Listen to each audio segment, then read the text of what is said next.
Hey guys, I'm here with Stephanie. So Stephanie has been in my program for a year now, and I wanted to have her come on and tell you guys a little bit about her experience with the program. So Stephanie, can you tell us a little bit about where you were whenever you very first decided to hop on a phone call with me and talk to me and see um, like if this program could help you explain to people like what you were feeling before you started? Okay, so I was super nervous to even try to do something different because at the time, you see yourself as being the smart person who can figure this out, and you keep on, scrolling through Pinterest every weekend and buying the newest, most latest and greatest diet plan that's out there and thinking that it's something that's some magic that's going to happen in that. And I think it's just that diet mentality we've lived through so many years that we want to believe that, and we want to believe that there is something out there that's like that.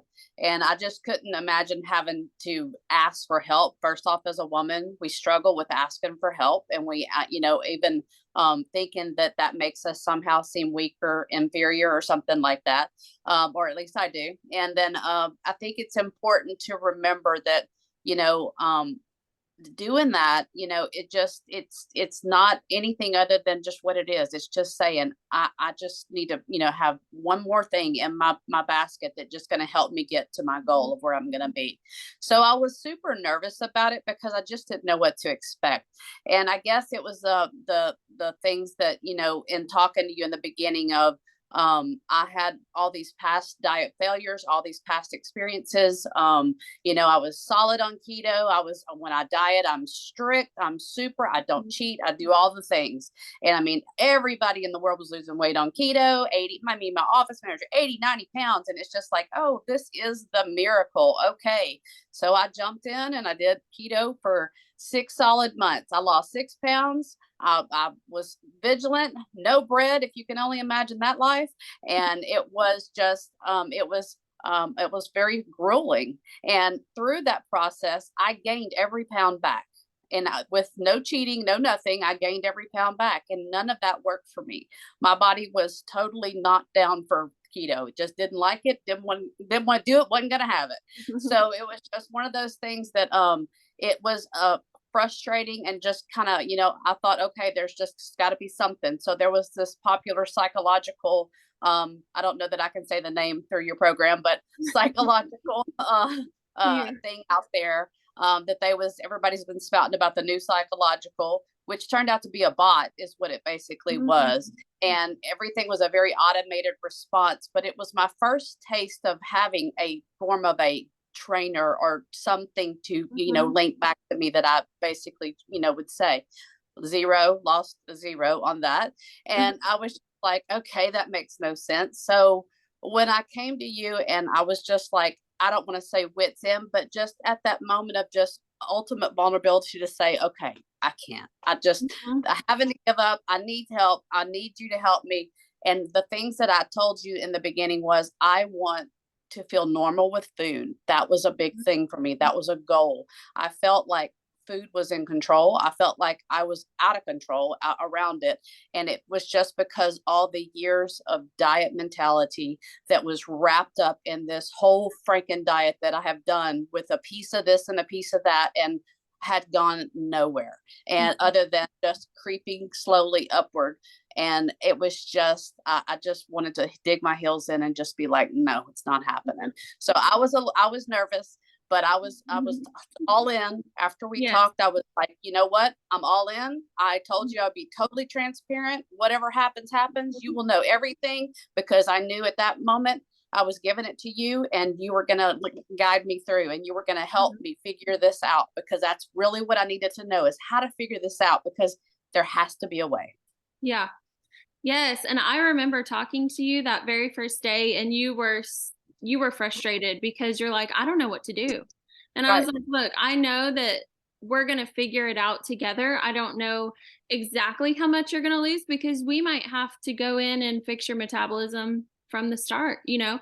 But now what's cool is you're about to start on 2,000 calories a day for the week, Right. and it's a totally different thing. So tell everyone a little bit about how your experience has been in the program, maybe some different aha things that you learned that might help someone else on their journey.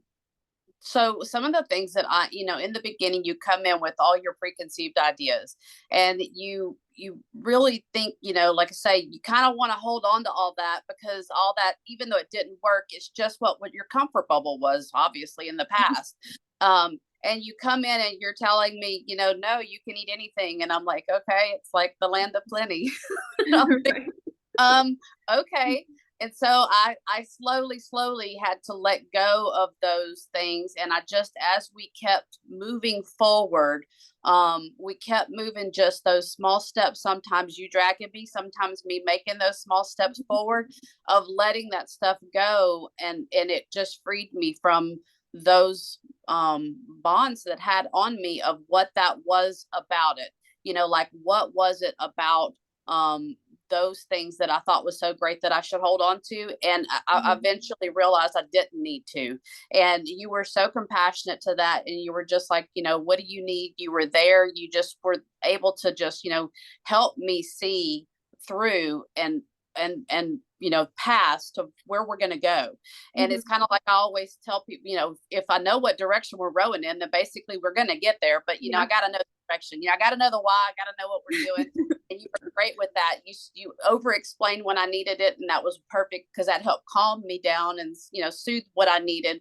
And it was really great, because you were able to read what I needed and kind of say, okay, tell me what it is, and then I'm like, here it is, and you could just calm me through that. And Mhm. that helped me get through there. You had the tough when it needed to be tough, you had the compassion when you need to be compassion, and you just got me there through those steps. Yeah. Well, good. I'm so happy. I remember talking to you about adding in desserts, and the first time that we added in calories, and you were like, well, what can I eat? I'm like, well, I don't know, what do you love? And you're like, well, I have this chocolate cake that I haven't made in forever. I'm like, okay, cool, make that cake. Yeah, And so, definitely. It's just, you just think I think you have the taboo foods in your mind, like you said.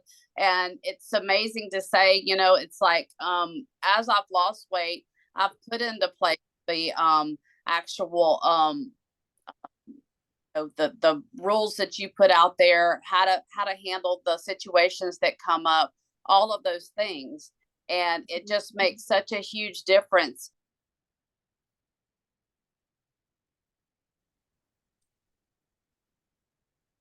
And that was such a big deal for me, for adding those calories in, and knowing that I could add in, you was saying, if you want an Oreo and that's what you're craving, you just eat the Oreo. And it's just like, I can have an Oreo. Okay. I took away the bad connotations on the food that we had always thought was bad or was making us fat or whatever, and realizing that no, it was just a matter of how do you, add that in and control what you put in. It was just about the macros fit, you eat it. It wasn't about, you can't have anything specific. So that was a really amazing thing. And that's where, to me, the normalcy has came. And that's where a year later, I can go to work, there can be donuts on the table. If I wanted a donut, I could eat it. But I can right. go sit at my desk, and I can do my job, and my brain is not just ravenously thinking only about donuts. I don't care if I don't want it, or I'm like, I don't really need that.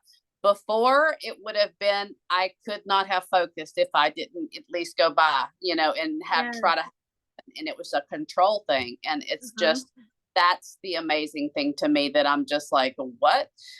Yeah, That's like you have the and power of food now. Like you have the power over the food. Yeah. it's the power over it. And if you'd have told me that was going to truly, I was like, okay, I'm believing, but girl, I believe is all I can say.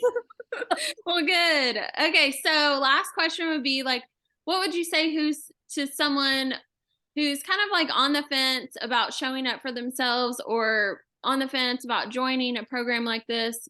What would be your advice to someone I like that? would, I would say the most important thing is that we stop waiting for the perfect scenario, waiting for the after this party, after this event, after this, Mhm. Monday, after next month, when after January 1st, all of these events that we somehow in our mind think that we're going to be good after that and that we should buckle down and do that, what you don't realize is you can take steps every single day before that event, before that month, before anything Mhm. happens, and you're going to get there. And if you look at weight loss as for some of us, like I had so much to lose. I still have weight to lose, but I'm going in that direction. But if you look at it as just a pinpoint of light and you look at it and it seems so distant, and for somebody who has 10 pounds to lose, maybe they're a little closer to the light. For some of us who are so far back, it's like that light looks so distant.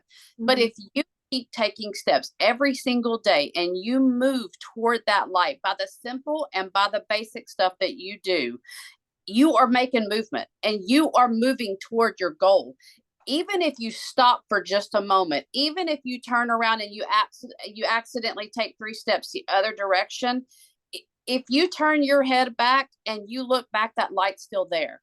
You have to turn around and you take the steps. Nobody's going to get you there as far as like pick you up and carry you to the light.